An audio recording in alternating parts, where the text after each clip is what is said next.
futile excess. Hence, I fully support the bill with these reservations. Thank you very much. समाज के लोगों को न्याय देने के लिए ओबीसी बिल लाया, उसका मैं स्वागत करती हूं तथा महाराष्ट्र के सभी ओबीसी समाज के तरफ से पंतप्रधान जी का आभार व्यक्त करती हूं।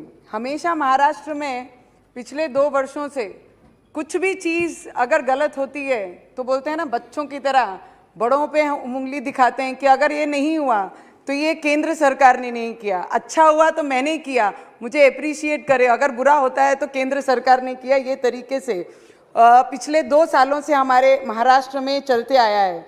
और जिस तरीके से ओबीसी समाज के लोगों को आरक्षण नहीं मिल रहा था, परंतु आज केंद्र सरकार द्वारा ऐतिहासिक निर्णय लिया गया और उसकी जितनी प्रशंसा की जाए उतनी ही कम है। और उस बिल के माध्यम से ओबीसी समाज के साथ साथ मराठा और धनगर समाज के लोगों को भी अधिकार और न्याय मिलेगा। महाराष्ट्र के सभी ओबीसी समाज के लोगों को शिक्षण और नौकरी में ओबीसी आरक्षण मिलने के बाद सभी सुविधाएं मिलेंगी तथा उसके जल्द से जल्द लाभ मिलने के लिए मैं इस सदन के माध्यम से महाराष्ट्र सरकार को और महाराष्ट्र के मुख्यमंत्री को आग्रह विनंती करूंगी कि 2 दिन का स्पेशल अधिवेशन बुला के इस बिल के ऊपर चर्चा करके ओबीसी समाज को न्याय देने का काम ये महाराष्ट्र सरकार ने करना चाहिए। ये मैं उनको विनंती करती हूँ। I have just heard the opposition leader has spoke in the morning itself about this bill.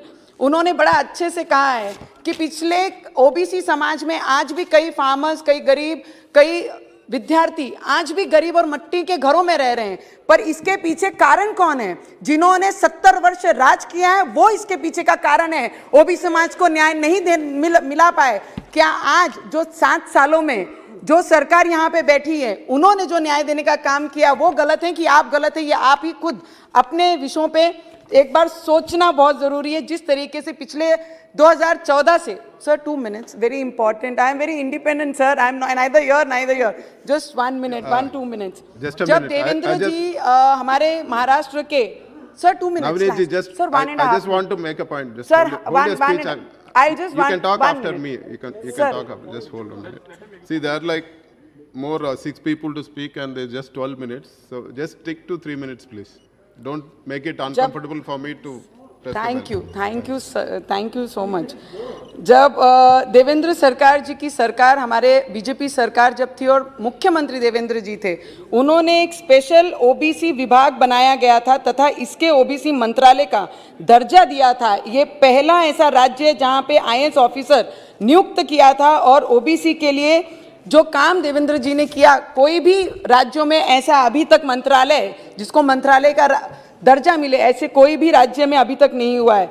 And the other people from my colleagues who sitting in the house this time, जो महाराष्ट्र में आज सरकार चला रहे हैं, उन्होंने बड़ी अच्छी कही है कि सोने की थाली हमारे सामने रख दी है पर ना उसमें अचार है ना खाना है। 32 वर्ष जिन पार्टी के साथ अलायंस में आपने अचार भी खाया, सोने की थाली भी देखी, खाना भी खाया, तब आपको सब चीजें मिल रही थी। मुझे उम्मीद है कि वो सोने की थाली देके फिर हमारे तरफ, ये सरकार के तरफ आएंगे और महाराष्ट्र में फिर ये सरकार के साथ बैठेंगे। ऐसी शिवसेना, और शिवसेना का एक बड़ा अच्छा धोरण है कि बोलते हैं, हमारे मराठी में एक मन है, मैं बताऊंगी, महाराष्ट्रात एक मन बोली जाते कि पोटात काय यानी होटात काय। इसका अर्थ होता है पेट में क्या और होठों पे क्या। ये समझना बहुत कठिन है क्योंकि जिस तरीके से शिवसेना ने अपना स्पीच दिया और बताया ओबीसी के बारे में, तो ओबीसी को न्याय देने के हित में नहीं है, ना ही इनका समर्थन किया।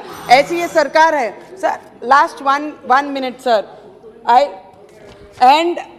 जस्ट थैंक्स प्रधानमंत्री जी एंड दी मंत्री जी जो यहाँ पर हैं, जिन्होंने ये बिल लाया ओबीसी को न्याय देने के लिए, पिछड़े वर्ग को समझने के लिए। और ऑपोजिशन लीडर ने कहा कि ये आवाज सुनकर, सर लास्ट 30 seconds सर మీరు కూడా తెలుగువాడే నేను కూడా తెలుగువాడే, మీరు చైర్ లో కూర్చొని కాబట్టి నాకు 1 minute ఇవ్వండి, 1 minute। और जिस तरीके से